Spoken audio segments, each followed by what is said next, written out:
Assalamualaikum. Okey, hari ni kita sambung pelajaran kita. Kita masuk bab baru. Okey, bab baru kita ialah bab 11 iaitu pengenalan set. Okey, kita tengok apa yang dimaksudkan dengan set. Set SET ialah kumpulan objek yang mempunyai ciri-ciri tertentu yang dikelaskan dalam kumpulan yang sama.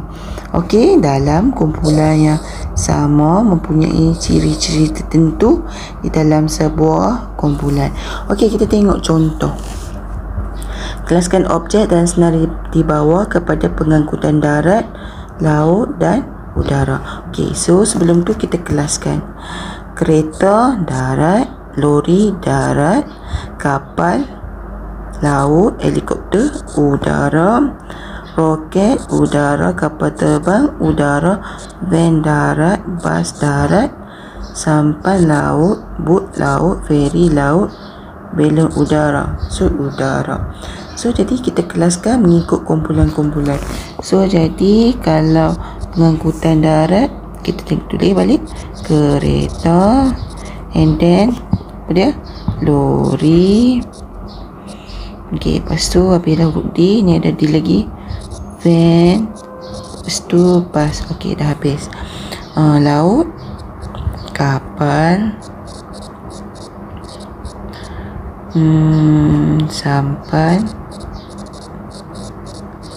bot dan feri. Okey, lepas tu udara, helikopter, roket, kapal terbang,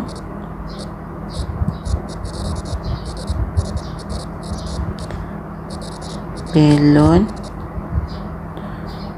udara panas. Okey, so jadi ini adalah set bagi pengangkutan darat. Apa maksud set tadi? Kumpulan, sebuah kumpulan yang mempunyai ciri-ciri yang tertentu dalam kumpulan yang sama. Dia okey, pengangkutan darat. Ciri-ciri dia ni adalah jenis-jenis kenderaan bagi pengangkutan darat.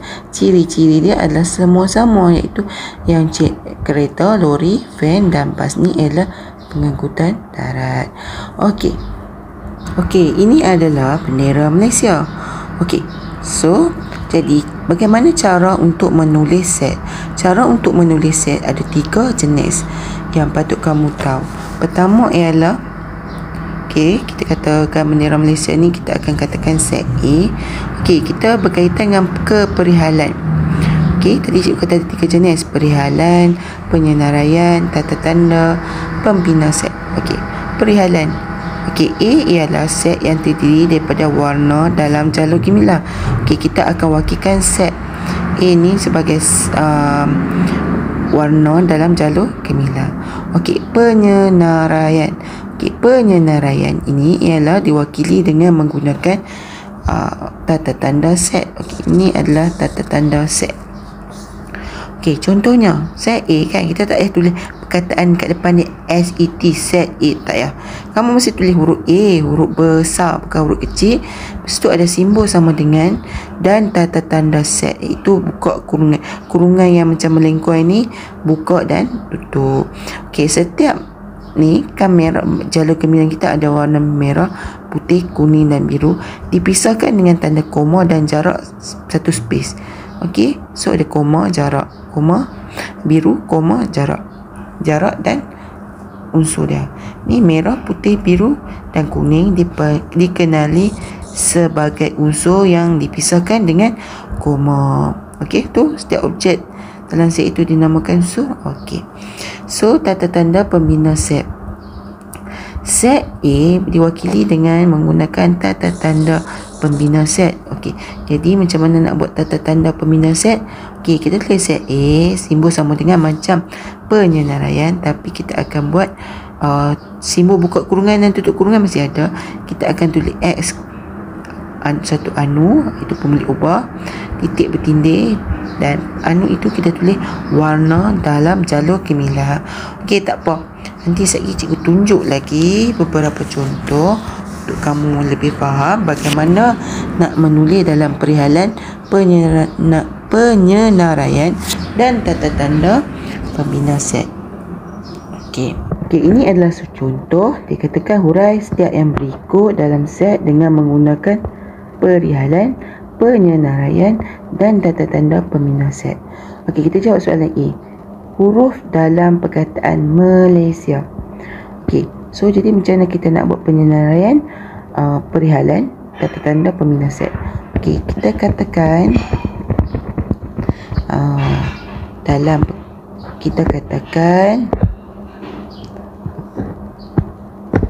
okey, set K besar. Dia set mesti huruf K besar.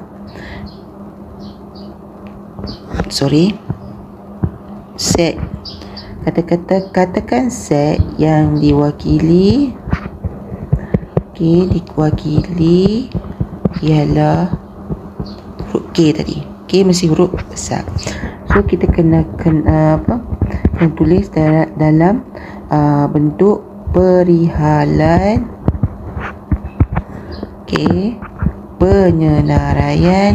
penyenaraian. Okey, itu lagi satu ialah tata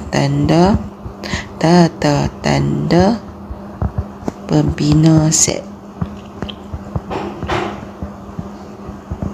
Okey, kita buat perihalan dulu.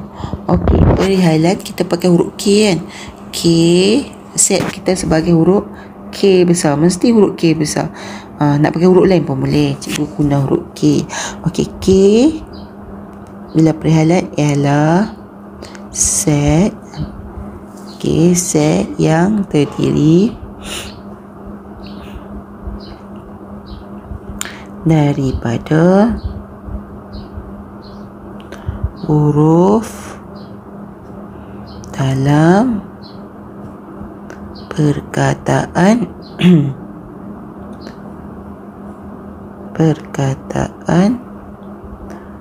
okey, kataan dia apa? Malaysia. Okey, so jadi kalau perihalan kita mesti tulis set kita apa? Huruf K. Huruf K mesti besar. Ialah set yang terdiri daripada. Ayat ni mesti ada. Lepas tu boleh kita ambil soalan kita huruf dalam kataan Malaysia. Okey, kamu faham? Ialah set yang terdiri daripada, mesti wajib tulis. Okey, lepas tu kita ambil lah soalan kita ni, huruf dalam kataan Malaysia. Okey, penyenaraian pula ialah kita tulis huruf K besar. Lepas tu kita buat kurungan yang macam tu, kurungan yang simple comel ni.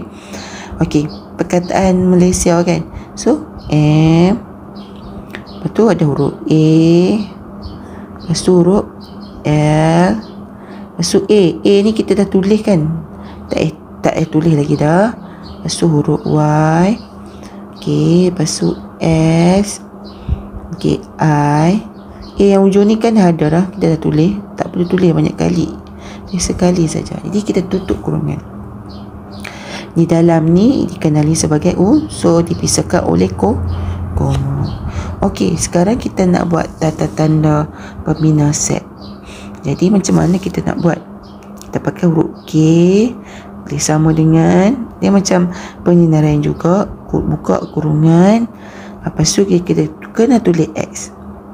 Okey, X itu bertindih. X ialah, kita ambil apa? Ambil apa yang soalan bagi. Huruf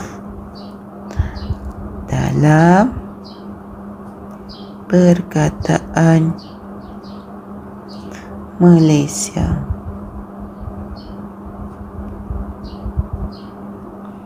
Okey, so macam ni je lah. So kita kena tulis kurungan, tutup kurungan. Okey, kita pergi contoh yang kedua. Okey, kita nak katakan apa? Katakan set yang diwakili ialah huruf apa kau nak pakai? J pula ke? Okey, tak ada masalah. Ikut suka kamu lah. Huruf apa? Okey, Okey, sekarang kita nak tulis daripada 3 kategori tadi. Okey, perihalan. Kita pakai apa tadi? Set kita ialah J. Okey, jadi J. Ingat ayat apa yang kita wajib tulis? Ialah set yang terdiri daripada. Ini wajib tulis. Set apa yang kita nak tulis? Huruf apa? Ialah set yang terdiri daripada. Wajib tulis. So, kita ambil soalan. Nombor terdiri daripada nombor ganjil yang kurang daripada 20. Okey, siap. Ingat kalau perihalan dia tak ada buka kurungan, tutup kurungan. Okey, penyenaraian. Jadi J sama dengan buka kurungan nombor ganjil yang kurang daripada 20.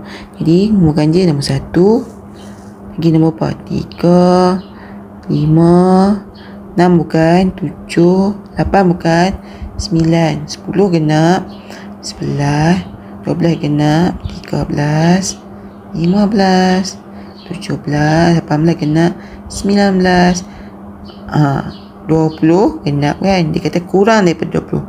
Jadi sampai 19 sahaja. Okey, so tanda pembina set J sama dengan X. Okey, jangan lupa titik bertindih. X ialah terus ambil soalan kita. Nombor ganjil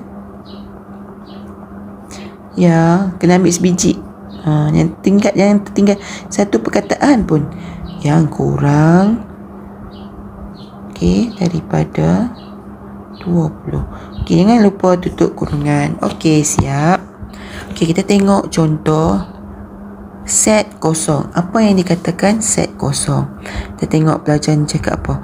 Namakan bulan yang mempunyai 32 hari. Ada bulan 32 hari ke? Okey, tiada bulan yang mempunyai 32 hari. Okey, so jika M mewakili set bulan yang mempunyai 32 hari, maka set M tidak mengandungi sebarang unsur dan dinamakan set kosong. Jadi set kosong ni kita boleh wakilkan dengan simbol ni dan buka kurungan dan tutup kurungan. Okey, contohnya macam ni lah. Okey, macam nak buat ni? Buat bulat, lepas tu tarik. Okey, cikgu buat tak jadilah pula. Okey, cikgu buat lain. Okey, cikgu buat lain ya. Buat bulat, tarik. Yang satu lagi kurungan ni, buat kurungan simpul. Macam tu. Jarak sikit, tutup terus. Itu namanya set kosong. Okey, unsur suatu set. Okey, macam mana kita nak katakan unsur suatu set? Okey, kalau dia bagi macam ni, set A sama dengan set A ialah buah-buahan tempatan di Malaysia.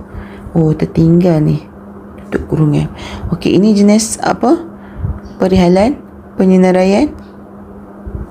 Apa? Bentuk apa? Okey. Kalau perihalan bukan penulisan tanda pembina set bukan. Ni senaraikan pun bukan, sebab dia tak senarai habis-habis. Okey, so tak apa. Okey, contohnya set A ialah buah-buahan tempatan di Malaysia. Okey, sebagai contoh kita ambil durian. Durian buah-buahan tempatan tak? Ya, durian ialah buah-buahan tempatan. Jadi buah-buahan tempatan durian ialah unsur bagi set A. Kalau set mesti tulis huruf besar, jangan lupa. Jadi kita kena pasti sebagai durian ialah unsur bagi set A. Ini cara penulisan yang senang. Yang orang kata kalau kita tulis durian, simbol ni dengan A, maksudnya durian adalah unsur bagi set A. Simbol ni ialah unsur. Okey, kalau kita tengok kata cikgu bagi contoh lain. Apple. Apple bukan buah-buahan tempatan. Apple bukan unsur, onset pula. Unsur, salah tulis. Unsur. Okey, jadi apple bukan unsur bagi set A. Jadi cara penulisan dia apple, buat simbol macam unsur tapi kita buat palang, okey, bagi set A. Okey, so simbol ni, unsur ni disebut sebagai epsilon. Okey, ni dipanggil epsilon. Kalau cikgu panggil dia unsur je, simbol unsur, tapi nak panggil epsilon pun tak ada masalah. Okey, kita tengok contoh. Diberi P di mana ni tata tanda pembina set kan. X ialah nombor perdana di antara 0 dengan 20. Jadi X ni, penulisan X ni maksudnya untuk mewakilkan ni lah penyataan ni. Lengkapkan step berikut dengan menggunakan simbol unsur dan bukan unsur. Okey, ni dia kata so tulislah 5 ni unsur ke bukan unsur bagi set P. 19 unsur ke bukan unsur bagi set P. Okey, jadi langkah pertama kamu kena senaraikan nombor perdana kurang daripada nombor perdana antara 0 dan 20. Jadi nombor perdana bermula dengan nombor 1 ke? Nombor perdana bermula dengan nombor 2. Ingat balik nombor perdana. Sekolah rendah dah belajar nombor perdana ialah nombor yang hanya boleh bahagi, yang boleh dibahagi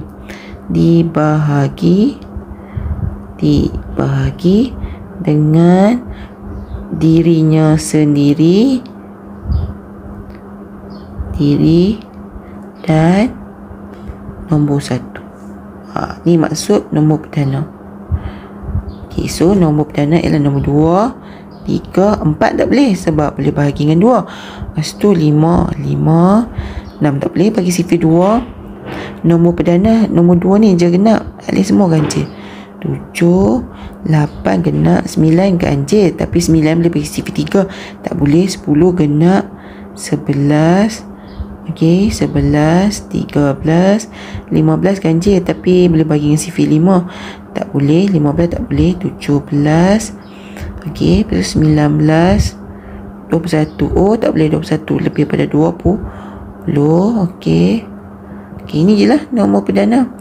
Okey, so soalan kita 5 unsur tak bagi set P? 5 ada. Ada unsur lah. 8 nombor genap kan? Bukan. Buat simbol macam C.